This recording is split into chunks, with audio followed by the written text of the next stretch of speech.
जुम्मा साल में 52 बार आता है, होली साल में एक बार आता है। मुस्लिम समुदाय के लोगों को यदि किसी को लगता है भाई आपको होली के रंग से आपका धर्म भ्रष्ट हो जाएगा या जो भी है, तो वो उस दिन ना निकले, घर से ना निकले।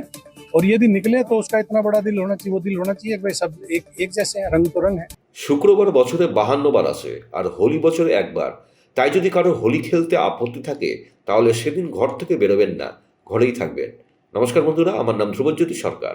ঝামেলা এড়াতে এমনই বার্তা দিলেন যোগীর উত্তরপ্রদেশ পুলিশ।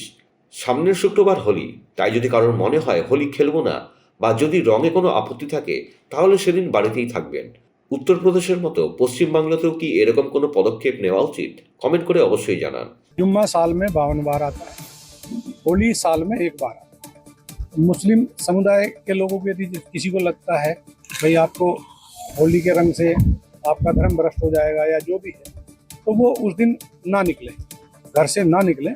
और यदि निकले तो उसका इतना बड़ा दिल होना चाहिए, वो दिल होना चाहिए कि भाई सब एक जैसे हैं, रंग तो रंग है। বন্ধুরা, ভিডিওটি ভালো লাগলে দয়া করে লাইক শেয়ার করে দেবেন, আমাদের পেজটা ফলো করে নেবেন আর আপনার মতামত কমেন্ট করে অবশ্যই জানান। ধন্যবাদ।